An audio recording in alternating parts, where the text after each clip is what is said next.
स्वागत है इस नए कथा विश्लेषण में।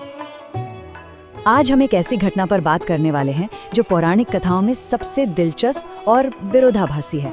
देवर्षि नारद की कहानी। एक ऐसे सिद्ध मुनि जिन्होंने बाहर के सबसे बड़े प्रलोभन को तो हरा दिया, लेकिन अपने ही अंदर के एक शांत अदृश्य दुश्मन से हार गए। ये सिर्फ एक कथा नहीं है, बल्कि इंसानी मनोविज्ञान और आध्यात्मिक अहंकार का एक बहुत गहरा केस स्टडी है।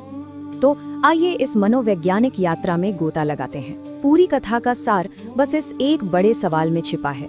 आखिर क्या होता है जब ब्रह्मांड का सबसे महान ऋषि सबसे कठिन बाहरी युद्ध तो जीत लेता है, लेकिन अपने ही मन से हार जाता है? हम उन घटनाओं को डिकोड करेंगे जिन्होंने रामावतार जैसे महान महाकाव्य की नींव रखी। हम देखेंगे कि कैसे एक अजय तपस्वी का मन उसकी अपनी ही सबसे बड़ी उपलब्धि के कारण उसे मोह और अहंकार के एक बहुत गहरे जाल में धकेल देता है। भाग 1। हिमालय का तपोवन, एक पवित्र आश्रय। कहानी की शुरुआत होती है बर्फीले हिमालय में पवित्र गंगा नदी के तट पर स्थित एक एकांत गुफा से। देवर्षि नारद सत्य और ईश्वर को जानने के लिए इसी गुफा में एक अत्यंत गहरी ध्यानावस्था, जिसे हम समाधि कहते हैं, उसमें पूरी तरह लीन हो जाते हैं। अब यहाँ ध्यान देने वाली बात यह है कि नारद जी ने तपस्या के लिए जिस जगह को चुना था वो कोई आम गुफा नहीं थी। वो एक विशेष तपोवन था जिसे सीधे भगवान शिव का विशेष आशीर्वाद मिला हुआ था। शिवजी ने वरदान दिया था कि इस तपोवन में ध्यान करने वाले किसी भी तपस्वी की समाधि को कोई भी बाहरी शक्ति या प्रलोभन भंग नहीं कर सकेगा। और सच कहूं तो ये एक बहुत ही महत्वपूर्ण बात है जिसे स्वयं देवर्षि नारद बहुत जल्द भूलने वाले हैं। आगे बढ़ते हैं। कामदेव का आक्रमण, इंद्रियों की सबसे बड़ी परीक्षा। जैसा कि पौराणिक कथाओं में अक्सर देखने को मिलता है, स्वर्ग के राजा इंद्र देवर्षि नारद की इस कठोर तपस्या से काफी असुरक्षित महसूस करने लगे। अपना सिंहासन छिन जाने के डर से इंद्र ने नारद जी की समाधि तोड़ने के लिए सीधे प्रेम और वासना के देवता कामदेव को धरती पर भेज दिया। ये कदम बड़ी ही शानदार तरह से दिखाता है कि कामदेव का ये संवेदी आक्रमण यानी सेंसरी अटैक कितने विशाल पैमाने पर था। कामदेव ने अपनी पूरी ताकत झोंक दी। उन्होंने ऋतु संहार रच डाला, यानी उस जमा देने वाले बर्फीले परिदृश्य को अचानक एक कृत्रिम बेमौसम वसंत ऋतु में बदल दिया। बर्फीली हवाओं की जगह अचानक सुगंधित फूलों की महक ने ले ली। और इतना ही नहीं, नारद जी का ध्यान भटकाने के लिए स्वर्ग की अप्सराओं को नृत्य पर लगा दिया गया। ये एक ऐसा मायावी और मादक माहौल था जो सच में किसी को भी आसानी से मंत्रमुग्ध कर सकता था। लेकिन हुआ कुछ ऐसा जिसकी किसी ने उम्मीद नहीं की थी। इस परम माया का कोई असर नहीं हुआ।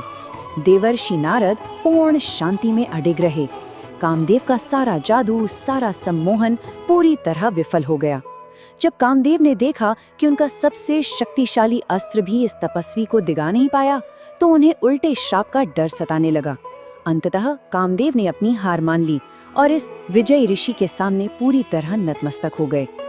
अब आता है हमारी कहानी का टर्निंग पॉइंट, अदृश्य शत्रु, अहंकार का जन्म। यहाँ तक तो सब कुछ एक महान तपस्वी की शानदार जीत जैसा लगता है ना? लेकिन असली मोड़ यहीं से शुरू होता है।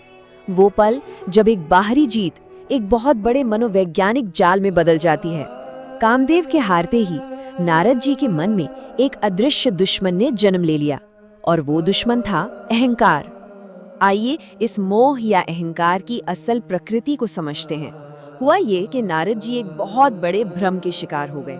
उन्हें लगने लगा कि ये उनकी खुद की मानसिक शक्ति और तपस्या का बल था जिसने कामदेव और वासना को हरा दिया। वो पूरी तरह से ये बात भूल गए कि उनका अजेय होना असल में भगवान शिव द्वारा उस तपोवन को दिए गए आशीर्वाद और ईश्वरीय कृपा का सीधा सीधा नतीजा था। किसी ईश्वरीय सुरक्षा को अपनी खुद की व्यक्तिगत उपलब्धि मान लेना, यही तो सबसे बड़ा आध्यात्मिक अहंकार है। नारद जी के मन में आए इस गहरे बदलाव को बहुत साफ तौर पर देखा जा सकता है। परीक्षा से पहले वो क्या थे? एक शुद्ध आध्यात्मिक साधक, बिल्कुल विनम्र, मोक्ष की तलाश में और गहन शांति में लीन। लेकिन परीक्षा के बाद वो एक ऐसे व्यक्ति में बदल गए जो अपनी उपलब्धियों का दिखावा करने के लिए पूरी तरह बेचैन था।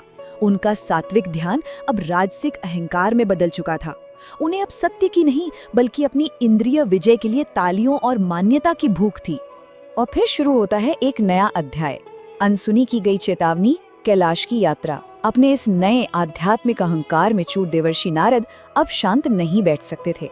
अपनी पूर्ण विजय का ऐलान करने के लिए वो सीधे भगवान शिव के निवास माउंट कैलाश की ओर निकल पड़े। वो बस शिवजी को ये बताना चाहते थे कि देखिए कैसे मैंने उस कामदेव को हरा दिया है जिसने कभी स्वयं महादेव की तपस्या भंग करने का दुस्साहस किया था। जब नारद जी ने कैलाश पहुंचकर बड़े ही गर्व के साथ अपनी ये कहानी सुनाई तो भगवान शिव सब कुछ समझ गए।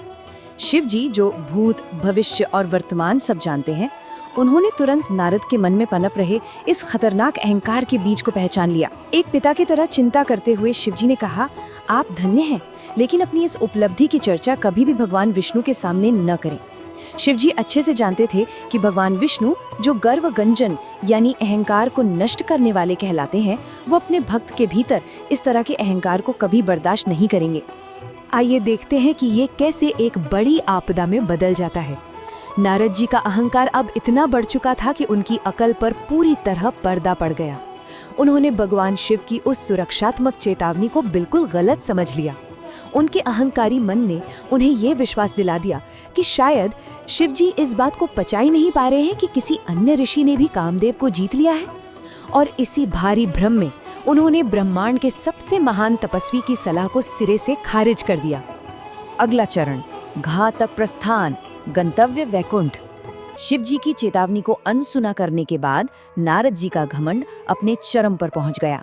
उन्होंने कैलाश से सीधे सबसे ऊंचे स्वर्गीय लोक वैकुंठ जाने का एक बेहद अहंकारी फैसला लिया। उनका बस एक ही लक्ष्य था, परमेश्वर भगवान विष्णु के सामने अपनी इस जीत का ढिंडोरा पीटना और खुद को महान साबित करना। ये प्रस्थान उनके पतन की ओर उठाया गया सबसे पहला और सीधा कदम था। अब सोचने वाली बात ये है, अपने अहंकार में डूबे और शिव की चेतावनी को अनसुना करने के बाद परमेश्वर के द्वार पर देवर्षि का क्या हश्र होने वाला है। जैसे जैसे नारद जी वैकुंठ के द्वार के करीब पहुंच रहे हैं, ये सवाल खड़ा होता है कि एक दिशाहीन आध्यात्मिक अहंकार के क्या भयंकर परिणाम हो सकते हैं। जब एक भक्त अपने ही भगवान के सामने अपनी श्रेष्ठता साबित करने जाता है, तो भगवान उसका क्या इलाज करते हैं। इसी विचारोत्तेजक प्रश्न के साथ हम आज के इस विश्लेषण को यही रोकते हैं। ये देखना सच में बहुत रोमांचक होगा कि कैसे भगवान विष्णु अपने भक्त का अहंकार तोड़ने के लिए एक अभूतपूर्व माया रचेंगे, जो अंततः रामावतार का कारण बनेगी।